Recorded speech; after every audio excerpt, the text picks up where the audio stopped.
에베소서 6장 오늘 17절입니다. 구원의 투구와 성령의 검 곧 하나님의 말씀을 가지라. 아멘. 오늘 17절을 보면 구원의 투구와 우리가 지난 시간에 구원의 투구에 대해서는 했고요. 성령의 검 곧 하나님의 말씀을 가지라 이렇게 말씀합니다. 그러니까 이제 바울은 영적인 무장에 대해서 말하고 있는데 우리가 기억하기로 영적 무장할 때 처음 등장한 것이 뭐였죠? 처음에 등장한 것이 진리의 허리띠였습니다. 그렇죠? 기억나시죠?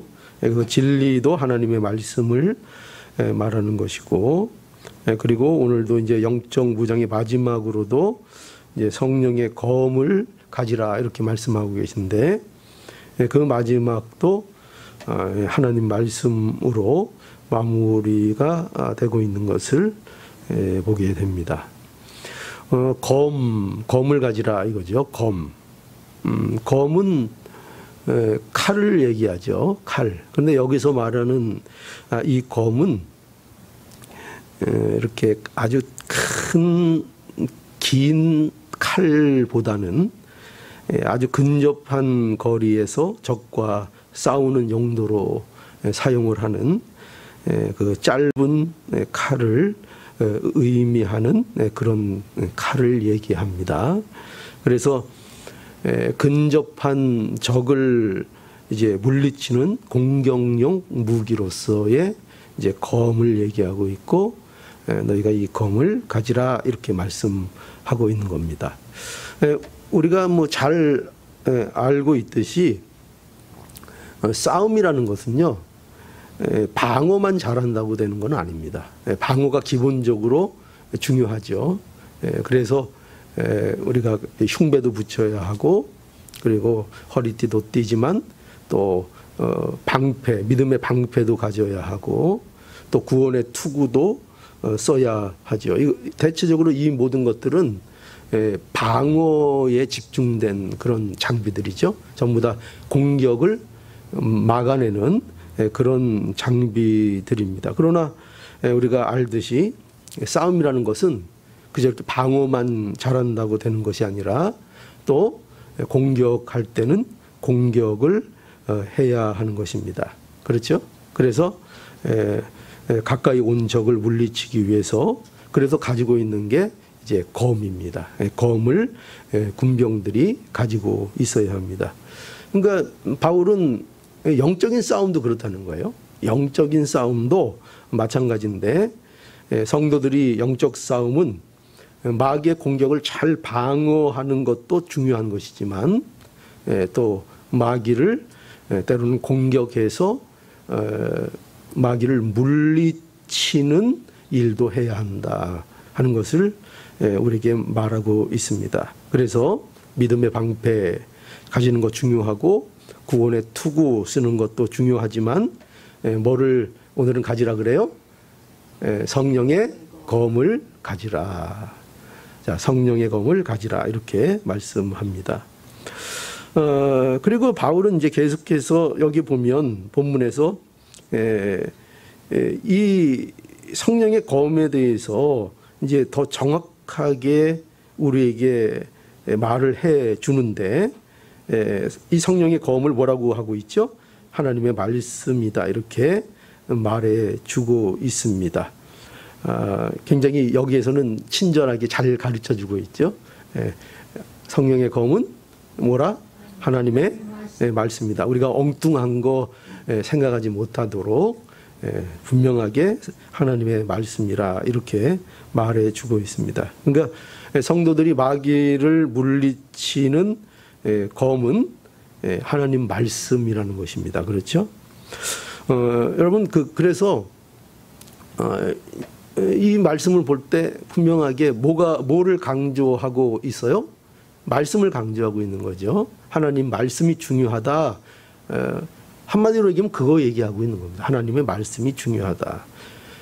그래서 기독교 신앙이 무엇이냐 할 때 기독교 신앙의 가장 중요한 것은 하나님의 말씀을 가지는 것입니다. 하나님의 말씀을. 그러니까 하나님의 말씀을 가진다는 것은 곧 그게 뭐냐면 하나님의 말씀의 사람이 된다는 거예요. 말씀의 사람. 그러니까 성도가 살아갈 때에 말씀의 사람이 된다는 것은 무엇으로 세상을 산다는 거예요? 말씀으로 산다는 얘기죠. 그죠? 그러니까 너희가 말씀을 하나님의 말씀을 가지라 하는 것은 그 가장 기본적인 의미가 뭐냐면 너희가 말씀을 통하여 그 말씀으로 이 세상을 살아가야 한다 하는 것을 우리에게 말씀해 주고 있는 것입니다. 그러니까 기독교인의 삶을 잘 드러내고 있죠. 기독교인의 삶은 다른 게 아니에요. 말씀 따라 사는 거예요. 말씀을 생각하고 말씀을 중요하게 생각하고 그 말씀이 어떻게 인도하는가를 따라 살아가는 것이 기독교인의 모습이고 그게 성도의 아름다운 모습이라는 거 우리가 반드시 알아야 하는 거죠. 그래서 이게 하나님의 말씀을 가지라. 그런데 이 하나님의 말씀이라는 것은 무엇이 하나님의 말씀일까요? 무엇을 여러분들은 하나님의 말씀이라고 생각하십니까? 하나님의 말씀은 이렇게 아셔야 돼요. 하나님의 말씀, 여기서 말씀하고 있는 하나님의 말씀은 뭐냐면요, 바로 계시된 하나님의 말씀을 말하는 것입니다. 계시된 하나님의 말씀. 계시되었다는 게 무슨 뜻이죠? 드러난. 그러니까 하나님께서 우리에게 알리신, 드러내신, 말씀해 주신, 하나님이 주신 말씀을 말하고 있는 것입니다. 그러니까 하나님의 말씀이라는 것은 우리가 상상하거나 우리가 고안해내는 말씀들을 얘기하는 것이 아니라 하나님이 우리에게 스스로를 열어서 보여주심으로 우리에게 말씀하신 내용들을 말하고 있는 것입니다. 그래서요, 이 기독교라는 것은요, 말씀이 없으면 존립이 흔들리는 거예요. 교회도요, 무엇이 없으면 교회가 되지 못하느냐? 뭐가 없으면 교회가 되지 못할까요? 말씀이 없으면 교회는 존립 자체가 불가능한 것입니다. 그래서 말씀이 그만큼 중요한 거예요. 그런데 그 말씀이 어떤 말씀인가 하면 우리가 만들어내거나 우리가 지어내거나 우리가 고안해낸 말씀이 아니라 하나님께서 스스로를 우리에게 알리심으로 하나님의 말씀을 받은 그 하나님이 주신 말씀을 하나님의 말씀이라 이렇게 말씀하는 것입니다. 그래서 한마디로 얘기하면 하나님의 말씀이라는 것은 기록된 말씀을 얘기해요. 여기 하나님의 말씀은 기록된 하나님의 말씀. 그럼 기록된 하나님의 말씀은 뭐예요? 성경을 얘기합니다. 성경을. 그러니까 하나님께서 한 40여 명의 기록자들을 통해서 약 1500년 동안 기록하게 해서 우리에게 주신 성경 66권이 기록된 하나님의 말씀입니다. 그러니까 하나님의 말씀을 가진다는 것은요, 바로 이 성경 66권을 우리의 삶의 기준으로 가지고 이 말씀을 따라 사는 것, 그것이 바로 하나님의 말씀을 가지는 것이라고 말할 수 있습니다. 그러니까 하나님의 말씀을 가지는 것을 이렇게 오해하면 안 돼요. 뭐냐면 말씀을 내가 무슨 새로운 말씀을 받는 것이라고 생각하면 안 됩니다. 어떤 사람들은 그런 사람들이 있습니다. 자기가 하나님의 말씀을 받는다 이렇게 생각하는 사람들이 있고 그렇게 주장하는 사람들이 있습니다. 그래서 소위 말해서 직통 계시를 나는 하나님으로부터 받는다. 여러분, 그러면 그 말은 굉장히 권위 있고 굉장히 멋있어 보이죠? 나는 너희들하고 다르다. 나는 하나님의 말씀을 어떻게 듣는다는 거예요? 직통으로 난 하나님 말씀 받는다. 그러니까 그 말은 다 뭐라는 거예요? 너희들 꼼짝 말고 다 내 말 들어야 된다. 그 말 아니에요? 그죠? 누구의 말? 자기의 말. 그러나 하나님의 말씀은 그렇게 주어지는 것이 아닙니다. 누가 하나님을 봤다. 하나님이 나에게 직접 말씀하셨다. 너희들은 모르는 새로운 진리를 나에게만 주셨다. 이런 건 다 가짜입니다. 이건 다 하나님의 말씀을 말하는 것이 아니라는 것을 알아야 합니다. 그런 거는요, 하나님의 말씀도 아니고 그건 기독교도 아닙니다. 그런 사람들이 꼭 주장하는 게 뭐예요? 우리도 기독교라 이거예요. 우리도 교회라 이거예요. 우리도 하나님 믿는다 이거예요. 그런데 여러분 분명하게 아셔야 됩니다. 그건 아무리 자신들이 주장해도 그건 기독교 아닙니다. 그런 기독교 없습니다. 기독교는 오직 하나님께서 자신이 나타내 주신 그 말씀만을 가지고 그 말씀 위에 쓰는 것, 그 말씀을 따르는 것, 새로운 것을 받는 것이 아니라 기록된 하나님의 말씀을 하나님의 말씀으로 받는 것, 그것이 바로 기독교 신앙입니다. 그러니까 여러분, 제가 당부드리는데 너무 새로운 거 좋아하지 마세요. 성경에 다 있어요, 없어요? 진리가 성경에 다 있습니다. 자꾸 새로운 것을 찾기 때문에 미혹당하는 거예요. 하나님의 말씀, 하나님이 주신 성경 66권이 우리를 구원하고 우리를 인도하고 우리를 충만케 하는데 전혀 부족함이 없는 완전한 하나님의 말씀이라는 것을 우리는 분명하게 알고 믿어야 합니다. 이것이 기독교 신앙입니다. 그래서 우리는 성경의 충족성을 믿습니다. 성경으로 충분하다는 것을 믿습니다. 그 외에 다른 어떤 것도 성경에 더해질 수도 없고 성경에서 그 어떤 것도 빼질 수 없다는 것을 우리는 믿습니다. 이렇게 우리는 하나님의 말씀만을 믿습니다. 그래서 우리는 이 말씀을 떠나면은요, 우리가 하나님의 뜻을 알 수도 없고요. 그렇죠? 말씀을 떠나놓고 어떻게 하나님의 뜻을 알 수 있습니까? 또 말씀을 떠나서는요, 우리가 바른 신앙을 가질 수도 없습니다. 말씀을 떠나면. 그리고 우리는 방황하게 되고 길을 잃어버리게 될 것입니다. 그러니 우리는 하나님 말씀으로 살아야 하고 하나님의 말씀으로만 우리가 무엇을 물리칠 수 있어요? 마귀를 물리칠 수 있다는 사실을 우리는 분명히 기억해야 합니다. 그래서 우린 다 뭐로 사는 사람들이에요? 여러분들은 뭐로 사세요? 하나님 말씀으로 사는 사람들인 거 알아야 됩니다.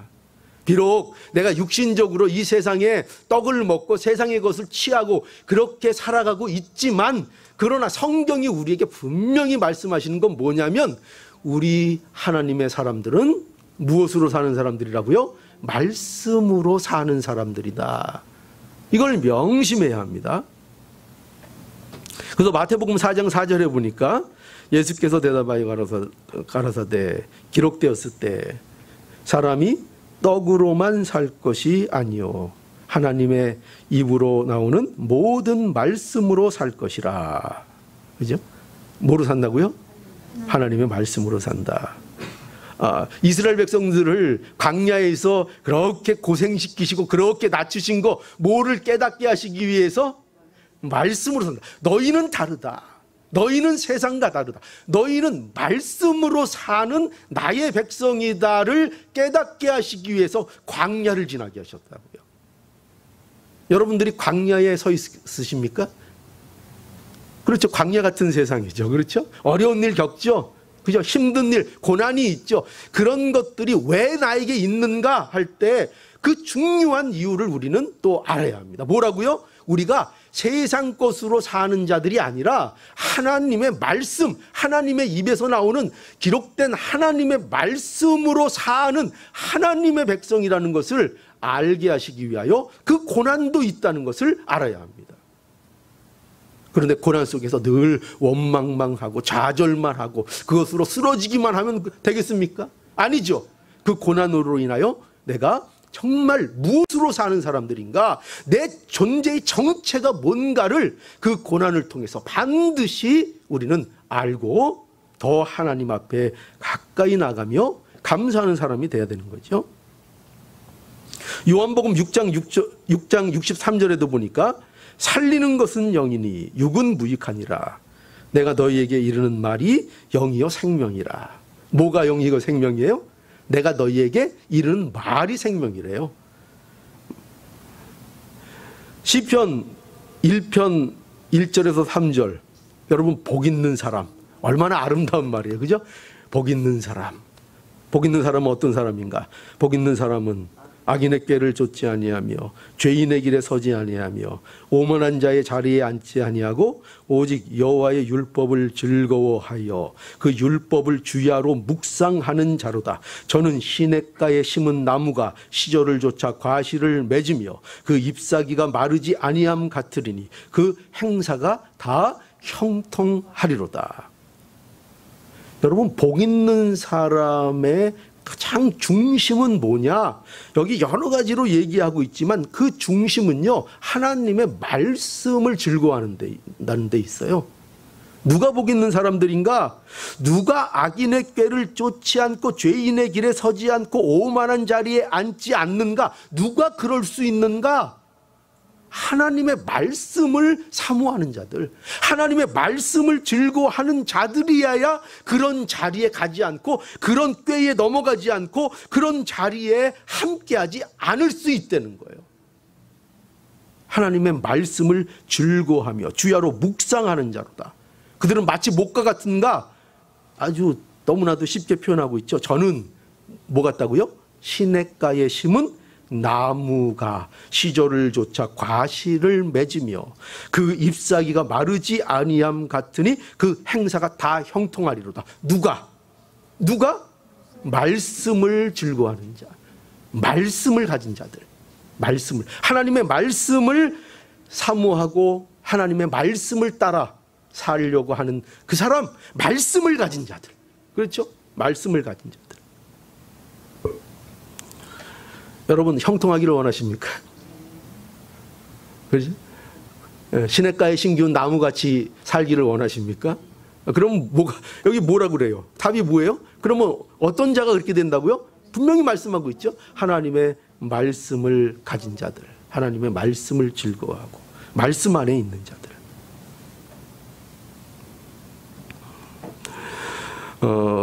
마귀가 예수님을 유혹할 때도 예수님께서 이 마귀를 뭐로 물리치셨습니까? 말씀으로 물리치셨죠. 마귀가 광야에서 예수님을 시험했습니다. 광야에서 예수님께서 40일 밤낮을 금식해서 줄이셨을 때에 마귀가 예수님을 세 가지로 시험을 했습니다. 먼저 마귀는 예수님께 뭘 시험했는가 하면, 내가 만일 하나님의 아들이거든. 몰라서 이렇게 하는 게 아닙니다. 가스라이팅 하는 겁니다, 지금. 네. 그렇죠? 네. 내가 만일 하나님의 아들이거든 명하여 이 돌들이 떡덩이가 되게 하라고 유혹했습니다. 예수님께서 근데 이 마귀의 시험을 어떻게 물리치셨죠? 마태복음 4장 4절에 보니까 예수께서 대답하여 예수께서 가라사대 기록되었으되 사람이 떡으로만 살 것이 아니요 하나님의 입으로 나오는 모든 말씀으로 살 것이니라로 이 첫 번째 시험을 물리치셨습니다. 그러니까 마귀가 또 쉽게 물러나나요?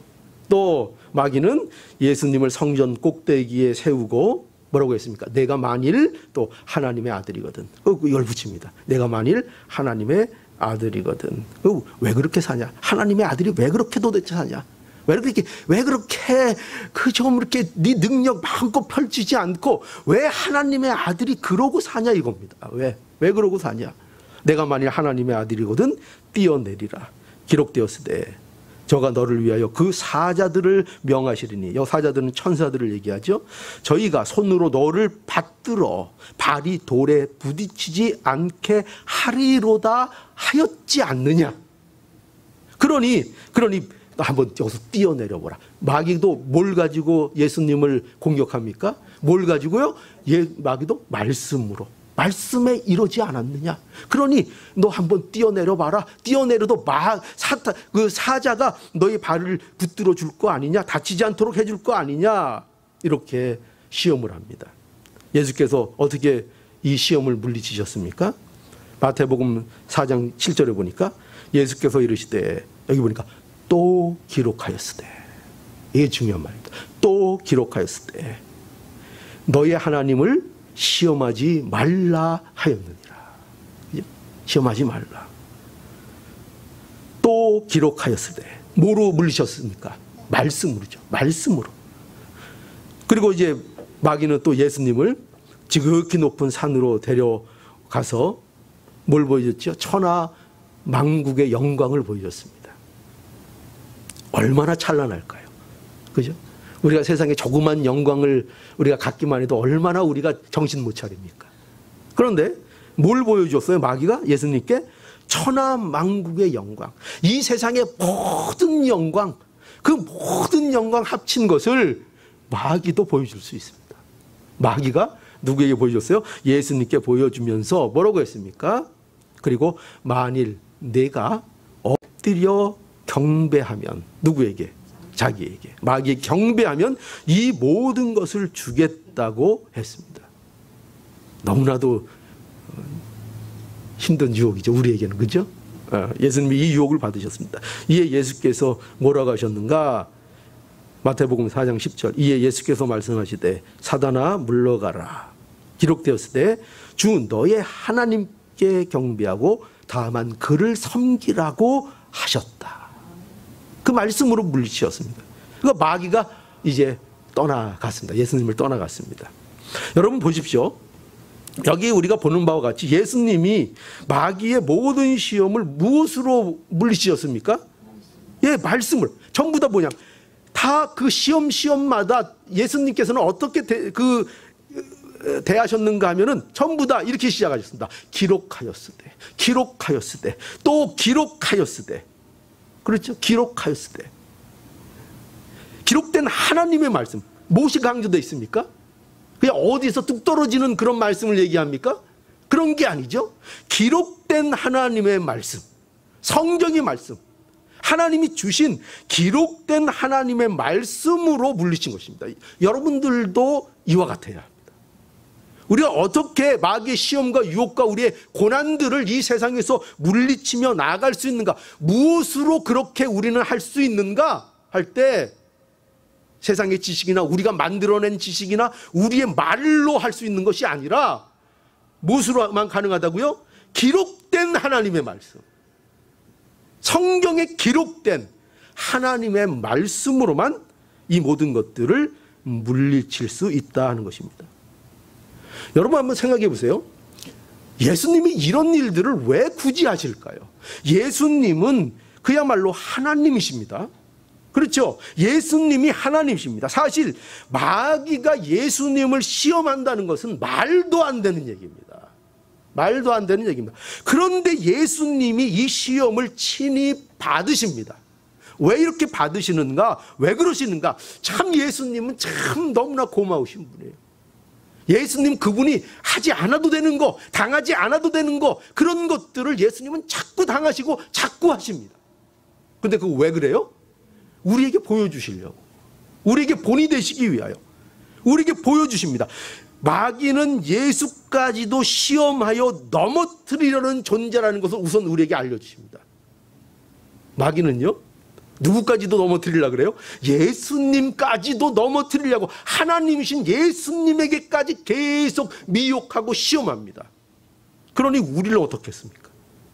우리도 계속해서 우리를 시험하고 우리를 넘어뜨리려고 합니다. 마귀라는 존재가 그렇습니다. 그런데 우리는 이 마귀를 어떻게 물리치는가? 하나님이 주신 기록된 말씀으로 물리친다. 그거를 예수님께서 우리에게 보여주신 것입니다. 그리고 실제로 그걸 또 물리쳐 주셨습니다. 우리를 대신하여. 누구는 실패했습니까? 아담은 실패했습니다. 에덴 동산에서 아담은 실패했습니다. 아담은 말씀을 지키지 못했습니다. 기록된 하나님의 말씀, 하나님이 주신 말씀을 양보했습니다. 마귀에게 넘어갔습니다. 그 유혹에 졌습니다. 아담은 졌습니다. 우리로는 질 수밖에 없습니다.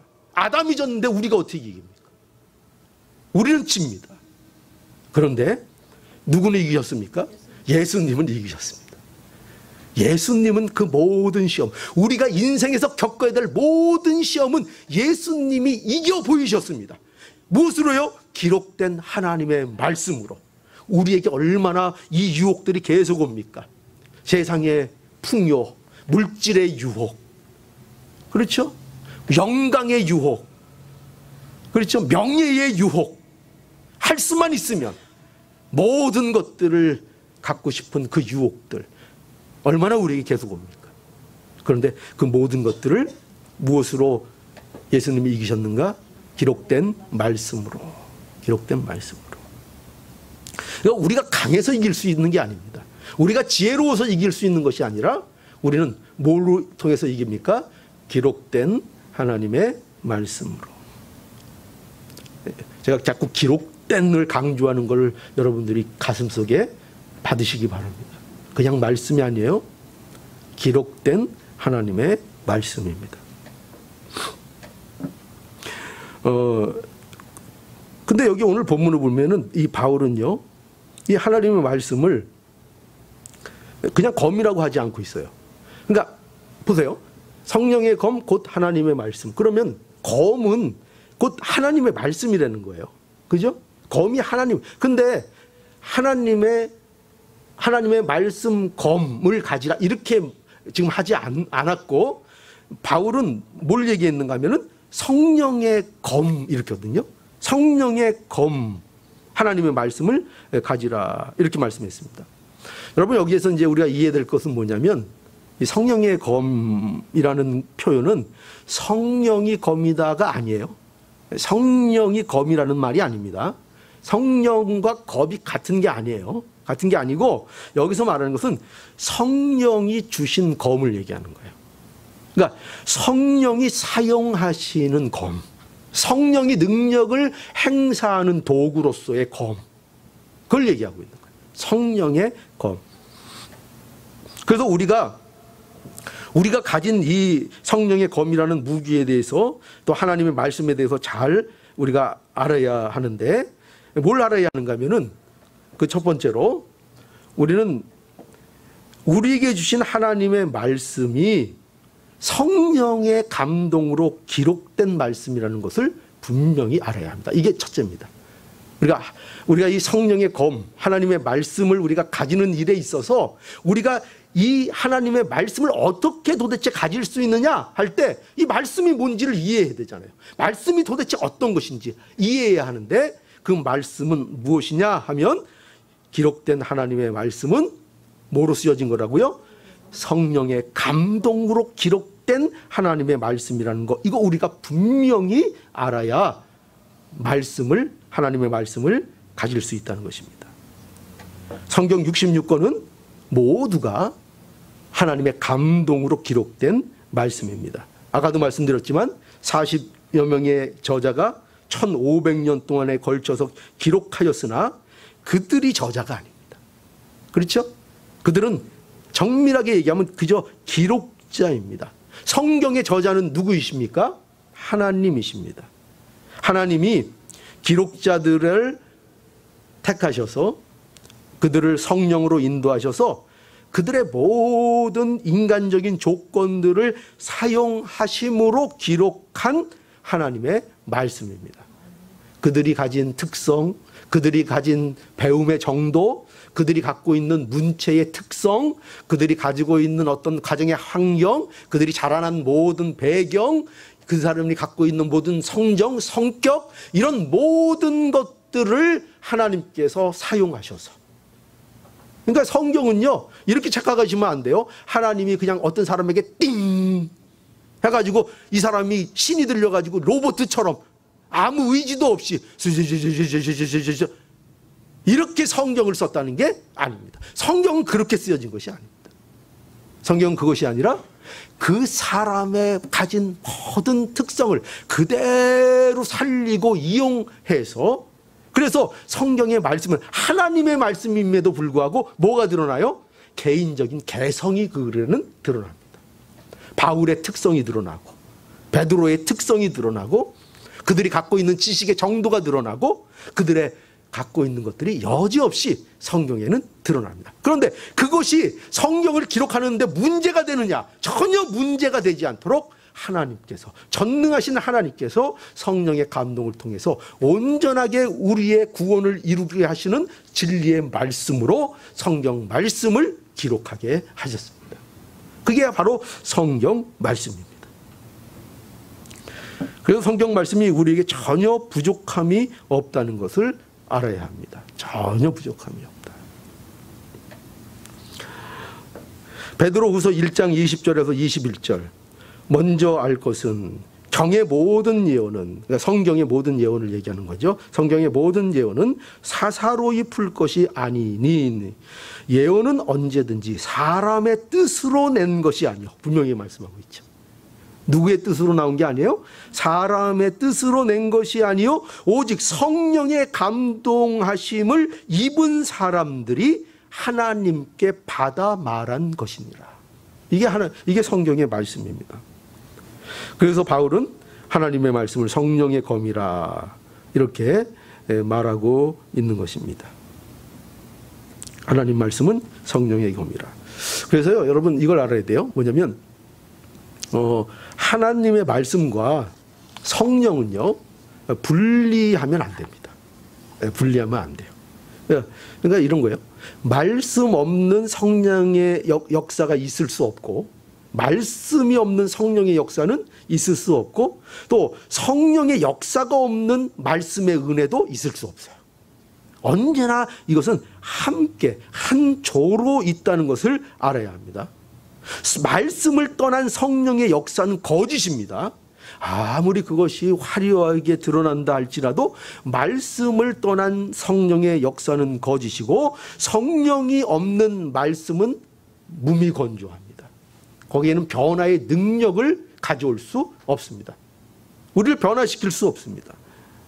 그러므로 언제나 성령과 하나님의 말씀, 그러니까 진정한 말씀이 있으면 성령의 역사가 있는 것이고, 성령의 역사가 있으면 말씀을 깨닫게 되고 말씀을 알게 되는 놀라운 은혜가 임하게 되는 것입니다.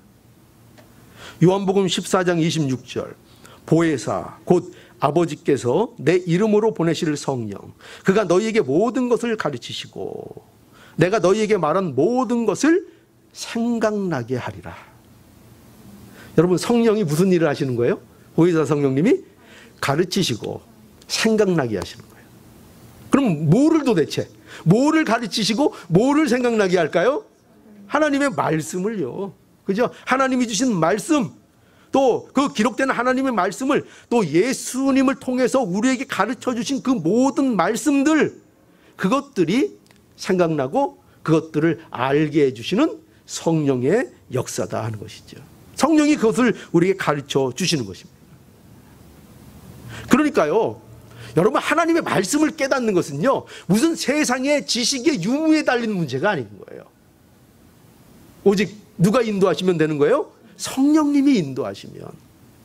아무리 배운 것이 없고, 심지어 한글을 모르는 분들일지라도 성령의 인도를 받게 되면 뭘 알게 돼요?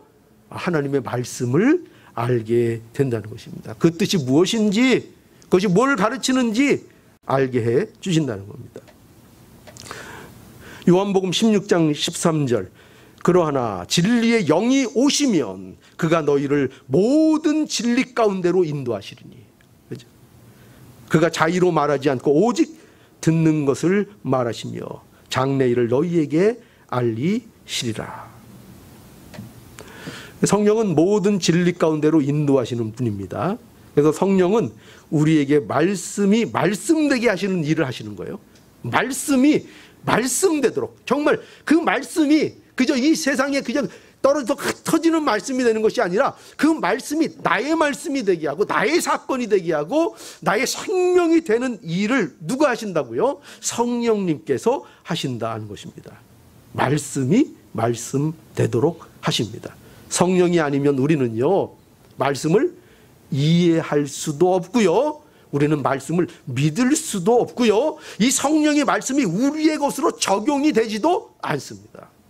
그러니까 여러분, 말씀을 들을 때에 하나님 말씀이 전혀 이해가 안 되고 그냥 졸음만 오고 그러면 지금 뭐가 역사하지 않는 거예요? 성령의 역사가 없는 거예요. 성령의 역사가 없는 거예요.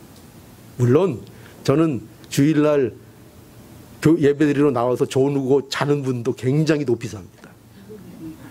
왜냐하면 어떤 목사님 그런 말씀하셨어요. 얼마나 믿음이 좋으면 집에서 편히 잘 수 있는데 예배당에까지 나와서 졸까? 생각해 보세요. 우리 생각은 어때요? 그럴 거면 난 안 나가. 졸 것 같으면 난 안 나가. 그냥 집에서 편하게 자지. 우리는 그럴 것 같잖아요. 그죠? 근데 그게 아니라는 거예요. 졸아도 나는 교회 나가서 존다. 얼마나 믿음이 좋아요. 네? 실제 그렇잖아요. 전 그걸 높이 삽니다. 그러니까 나 이 말씀 듣다가 피곤해서 졸면 목사님 나 욕하지 않을까? 전혀 걱정하지 마세요. 저 그렇게 속 좁은 사람 아니에요.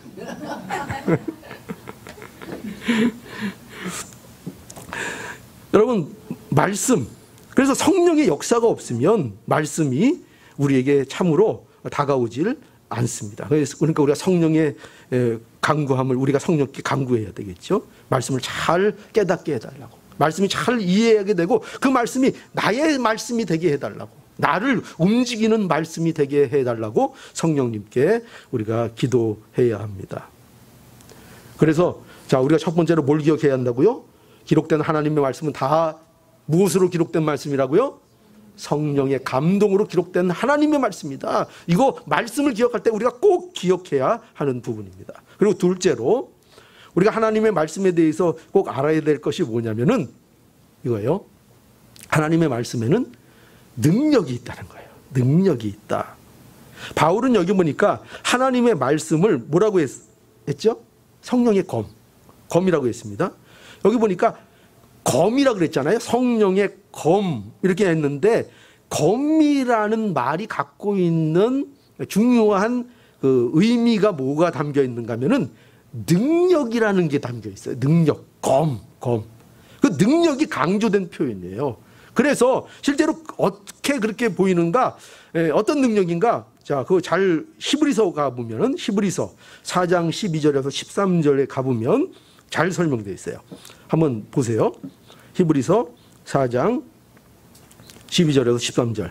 하나님의 말씀은 살았고 운동력이 있어 좌우에 날선 어떤 검보다도 예리하여 혼과 영과 및 관절과 골수를 찔러 쪼개기까지 하며 또 마음의 생각과 뜻을 감찰하나니 지으신 것이 하나라도 그 앞에 나타나지 않음이 없고 오직 만물이 우리를 상관하시는 자의 눈앞에 벌거벗은 것 같이 드러나느니라. 여러분, 하나님의 말씀에 대한 거죠. 하나님의 말씀은요, 무슨 얘기냐? 죽은 말씀이 아니라는 거예요. 죽은 말씀이 아니라는 거예요. 그럼 어떤 말씀이냐? 살아있는 말씀. 여러분, 죽은 것과 사는 것은 전혀 다르죠. 그렇죠? 그 능력도 다르고 하는 일도 다르고 결과도 다르고 죽은 것과 사는 것은 전혀 다르요. 근데 하나님의 말씀의 대표적인 속성은 뭐냐? 설명할 때 그 말씀은 살았다는 거예요. 생명이 있다는 거예요. 생명이 있다는 것은 무슨 뜻이냐? 운동력이 있다는 거예요. 운동력이. 여러분, 살아야 움직이잖아요. 그죠? 살아야 일을 하잖아요. 운동력이 있다는 거예요. 그래서 말씀은 어떻게 하느냐? 말씀은 여기 보니까 좌우에 날선 어떤 검보다 예리하대요. 그럼 어떻게 되죠? 자, 말씀은 생명이에요.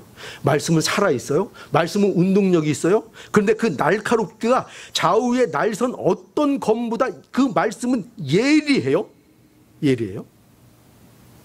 자, 그래서 그 말씀이 어떻게 해요? 우리의 혼과 연과 및 관절과 골수를 찔러 쪼개기까지 한다는 거예요. 말씀은 어떻게 하는가? 말씀은 우리를 쪼개고 찌르고 우리를 완전히 파헤쳐버리는 거예요. 이게 말씀의 능력이에요. 우리의 생각과 우리의 마음의 뜻과 생각을 낱낱이 파헤치고 낱낱이 분석해서 드러내는 것이 하나님의 말씀이에요. 이것이 하나님의 말씀의 능력이에요. 그래서 살아있는 하나님의 말씀, 성령의 검, 하나님의 말씀의 중요한 일은 뭐냐면 그 말씀은 우리를 날마다 수술하는 거예요. 여러분들은 지금도 다 어디에 있다고 생각하시면 돼요? 수술대 위에 올라 누워 있는 거예요, 지금.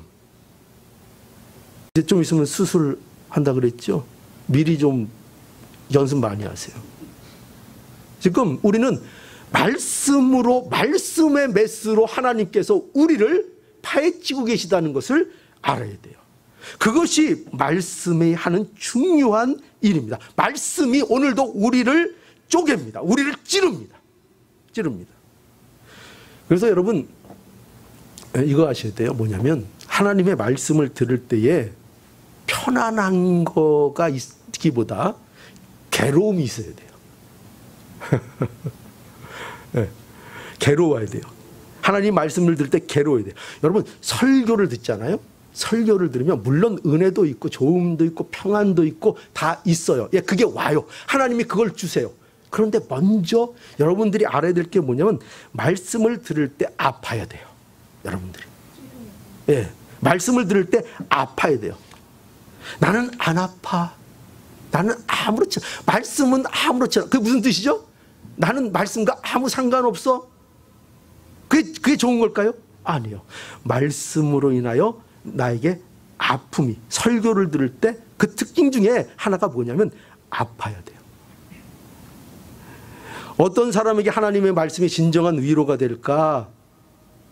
진정한 위로가 옵니다. 말씀은 우리에게 결과적으로 위로와 평안을 주세요. 그런데 어떤 자들에게 그 위로와 평강이 진정으로 임하는가 할 때 하나님의 말씀으로 파헤쳐져서 죽는 자에게 오는 거예요. 죽는 자에게, 말씀으로 인하여 죽음을 경험하는 자, 말씀으로 인하여 파헤쳐지는 자, 그 자에게 하나님의 진정한 위로와 평안이 오는 거예요. 그걸 모르면 진정한 위로와 평안이 오지 않아요. 왜요? 난 필요 없는데? 예수님의 십자가 난 필요 없는데? 예수의 공로 난 필요 없는데? 무슨 위로가 있겠어요? 무슨 예수의 이름이 위로가 되겠어요? 아무 위로가 안 되죠. 그런데 말씀으로 파헤쳐지는 자, 말씀의 찔림을 받는 자들은, 그래서 그 말씀으로 인하여 죽는 자들, 하나님의 진정한 위로가 오는 겁니다. 여러분, 우리가 병원에 가죠? 병원에 갔는데, 저는 이제 치과 같은 데 자주 가는데, 이에 염증이 있습니다. 이에 염증이 있으면은, 그 염증을 제거해야 되죠. 그죠? 제거하면은 아픕니다. 그런데 염증은 제거하지도 않고 병원에 갔는데 겉만 슬슬슬슬 이렇게 문질러서 기분 좋게 해주고 다 끝났습니다. 돌아가십시오. 그러면 모르면 어때요? 모르면 이 닥터가 실력이 좋은데 전혀 안 아픈데 전혀 힘들지 않은데 그렇게 생각할 수 있죠. 근데 나중에 어떻게 돼요? 나중에 이를 몽창 다 뽑아야 되죠. 그죠? 예. 지금 의사는 뭘 해야 돼요? 좀 아파도 그 안에 있는 염증을 깨끗하게 제거해 줘야 됩니까? 안 해야 됩니까? 깨끗하게 제거해 줘야 합니다. 하나님이 말씀을 통해서 우리에게 1차적으로 하시는 일이 그겁니다. 여러분, 우리는 우리 마음속에 뭐가 있다는 걸 알아야 돼요? 아직도 죄의 속성이 우리에게 있습니다. 우리에게 부패성이 있습니다. 우리 마음대로 하고자 하는 그 욕망이 아직도 우리 안에 있습니다. 그렇기 때문에 말씀이 우리 안에 들어오면 우리가 마음이 편할 수가 없습니다. 아픕니다. 아프게 돼요. 왜냐하면 말씀은요, 그걸 가만두지 않기 때문에. 말씀은 그걸 파헤칩니다. 그것을 우리에게 알려줍니다. 그러므로 우리가 말씀을 받을 때 찔리고 쪼개집니다. 여러분, 하나님의 말씀은 살았고 운동력이 있습니다. 이것이 얼마나 우리에게 은혜가 되고 좋은 건지 모릅니다. 하나님의 말씀은 좌우에 날선 어떤 예리한 검보다도 날카롭습니다. 하나님의 말씀은 낱낱이 우리를 파헤칩니다. 어떤 것도 감출 수 없습니다. 그런데 이것이 하나님이 우리에게 주시는 은혜라는 것을 우리가 알아야 합니다. 우리에게 참된 평안을 주실 겁니다. 우리의 마음을 수술하는 일은요, 오직 말씀으로만 가능합니다. 말씀으로만 가능하고요, 마귀를 물리치는 일도 오직 말씀으로만 가능하고, 우리의 마음을 깨끗하게 하는 거 뭐로만 가능해요? 말씀으로만 됩니다. 여러분, 도덕과 윤리로 되는 게 아닙니다.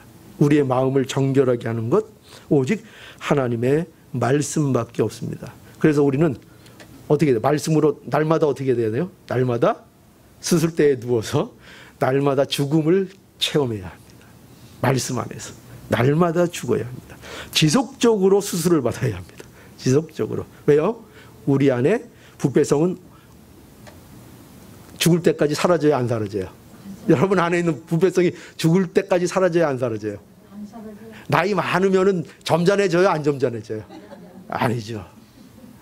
물론 우리 교회 성도님들은 점잖해지시는 거예요. 근데 대부분 나이가 들어가면서 뭐가 많아져요?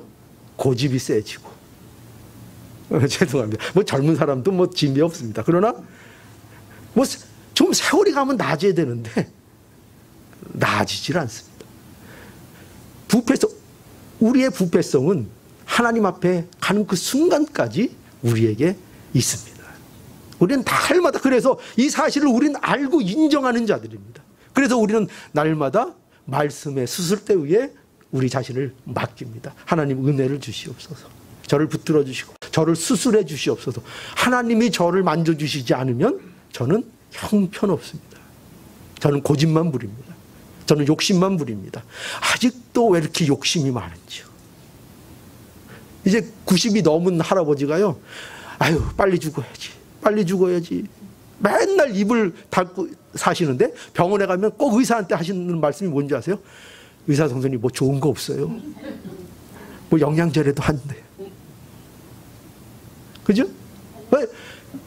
그걸 뭐라고 하는 게 아니라 인간의 본성입니다. 그걸 뭐라 그러는 것이 아닙니다. 우리는 하나님이 우리를 지켜주시라고 말씀으로 날마다 우리를 말씀의 수술대 위에 눕히지 아니하시면 우리는 아주 형편없는 지정이 되어버립니다. 그래서 예수님을 어떤 분이라고 성경이 말하고 있죠? 좌우에 날선 검을 가진 분. 그죠? 계시록 1장 16절. 그 오른손에 7뼈리 있고 그 입에는 좌우에 날선 검이 나오고. 계시록 2장 12절. 버가모 교회의 사람들에게 편지하기를 좌우에 날선 검을 가진 이가 가라사대. 예수님을 오죽하면 뭐라고 표현하고 있어요? 좌우에 날선 검을 가진 분. 말씀을 가진 분. 그런데 그것이 날선 검이에요. 예수님은 우리에게 늘 위로만 해주실 것 같은데, 그죠? 늘 괜찮아 이렇게 말씀해 주실 것 같은데 예수님이 뭐를 말씀하신다고요? 날선 검을 말씀하신다고요. 우리를 말씀으로 죽여버린다고요. 예수님이. 이거를 아셔야 돼요. 그 말씀이 위로의 말씀 같고 그 말씀이 너무나 달콤한 말씀 같지요.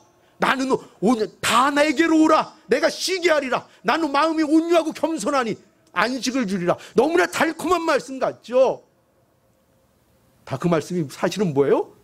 우리를 죽이시는 말씀이에요. 우리를 수술대에서 수술하시는 말씀이에요. 그 말씀, 예수님은 이렇게 좌우에 날선검으로 우리를 수술하시고, 그래서 우리에게 뭘 주세요? 그 말씀대로 진정한 쉼을, 안식을 주십니다. 여러분, 하나님의 말씀은 성령의 검이에요. 성령의 검. 성령의 검이라는 것은요, 이거요. 성령의 주도권이 있는 말씀인 거예요. 성령의 주도권이 있는 거예요. 그러니까 말씀은 성령이 주도권을 가지고 행사하는 말씀이 되는 거예요. 그 말씀이 우리를 수술하는 거예요. 내가 주도권을 진 말씀을 얘기하는 게 아니에요. 내가 지고 흔드는 말씀을 얘기하는 게 아니에요. 성령의 말씀이에요. 성령이 지시고 성령이 사용하는 말씀으로 우리가 수술을 받는 것이지 내가 잡고 있는 말씀으로 하는 게 아니에요. 여러분, 이걸 분명히 이해해야 합니다. 하나님의 말씀을 가지라는 것은요, 우리가 말씀을 붙잡는다고 생각할 수 있죠. 그런데 여러분, 물론 그렇게 표현하고 있지만 사실 엄밀하게 말하면 우리가 하나님의 말씀을 가진다는 것은 우리가 말씀에 붙들리는 거예요. 여러분들이 말씀에 붙들리는 거예요. 내가 말씀을 붙잡는 역사가 아니라 여러분들이 말씀에 붙들리는 게 진짜 말씀을 가지는 거예요. 여러분들이 말씀을 가지면 여러분들은 뭐만 가질까요? 여러분들이 원하는 것만 가져요. 여러분들이 원하는 것만. 내가 하고 싶은 거, 내가 주도권. 그런데 여기는 무슨 말씀? 성령이 주도하시는 말씀인 거예요. 그러니까 말씀이 나를 주도할 때 우리에게 성령이, 우리에게 생명이 있는 거예요. 말씀에 붙들 때. 여러분, 마귀의 속삭임이 뭔지 아세요? 이거예요. 아주 교묘한 속삭임이 있는데 그게 뭐냐면 그것은 이런 거예요. 너 은혜로 구원받았지? 하나님의 사랑이 너에게 있지? 그러니 너 아무것도 할 것 없어. 그냥 너는 하나님께 맡기고 그냥 최선을 다해. 아, 멋있죠? 속지 마세요. 그냥 최선을 다해. 그냥 인생 뭐 있어? 그냥 네 현실에서 최선을 다해. 뭐, 맞는 말 같죠? 너무 좋은 말 같죠? 근데 뭐가 빠졌죠? 그냥 최선을 다하는 게 아니에요. 성도는 그냥 최선을 다하면 되는 게 아니에요. 성도는 하나님 말씀 안에서 최선을 다해야 되는 거예요. 말씀 안에서. 세상 사람들도 다 그렇게 살라도 그래요. 세상 사람들을 다 얘기하는 게 뭔지 아세요? 전부 다 그래요. 목사님 뭐 있습니까 세상에. 그죠? 하나님이 주신 환경에 뭐 하면서 내가 내 위치에서 그저 최선을 다하면서 살면 되죠. 그게 다죠. 뭘 하겠어요? 인간이 할 수 있는 게 뭐가 있겠어요? 아니에요. 그 유혹에 넘어가면 안 돼요. 성경이 우리에게 말씀하시는 것은 그래 최선을 다해야 하는 거 맞아요. 그러나 근거가 있어야 돼요. 뭐에 대한 최선이요? 말씀 안에서 최선이에요. 말씀. 부모를 공경하라. 그냥 공경하면 돼요? 그 앞에 뭐가 있어요? 주 안에서. 주 안에서 최선을 다해. 주 안에서 말씀이 우리 안에 있어야 돼요. 말씀을 가져야 되는 거예요. 여러분들이 말씀을 지으면은요, 여러분들에게는 아무 역사도 안 일어나요. 말씀이 여러분들을 잡아야 되는 거예요. 성경을 읽을 때 여러분들이 성경을 해석하면 아무 일도 안 일어나요. 성경이 여러분들을 읽어내야 되는 거예요. 성경이 여러분들을 파악하고 내가 성경에 의해서 파악돼야 되는 것이지, 내가 성경을 주장하고 내가 성경의 말씀을 붙들고 쥐고 흔들면 아무런 역사도 일어나지 않아요. 진정한 성경의 역사는 말씀이 나를 해부할 때 일어나는 거예요. 말씀이 나를 움직일 때 일어나는 거예요. 말씀이 나의 주인이 될 때 우리에게 참된 역사가 일어나는 거예요. 말씀이 우리를 움직이는 거예요. 그러나 여러분들의 삶의 주도권을 여러분이 절대로 쥐지 마십시오. 망하는 겁니다. 잘 사는 것 같죠? 여러분의 삶의 주도권을 여러분들이 살고 내 맘대로 하고 살고 내 뜻대로 내 좋은 대로 살면 그게 잘 사는 것 같죠? 망하는 거라니까요. 망하는 거예요. 여러분의 삶의 주도권은 말씀이 붙들고 있어야 돼요. 말씀이 붙들고 있어서 말씀이 여러분들을 주도할 때 여러분들은 참으로 복된 삶을 여러분들의 부족함에도 불구하고 살아갈 수 있게 되는 겁니다. 이게 하나님의 뜻이에요. 그래서 우리에게 말씀을 주신 거예요. 말씀으로 우리를 보존하시고 말씀으로 우리를 다스리시고 오늘도 말씀으로 우리와 함께 하십니다. 여러분 기억하십시오. 성령의 검, 하나님의 말씀을 가지라. 어디 가지겠어요? 가지겠습니까? 네. 예, 말씀을 가지고 우리 영적 전투 잘하시고 모든 마귀를 물리치시는 능력의 군병들이 되기를 간절히 바랍니다. 예.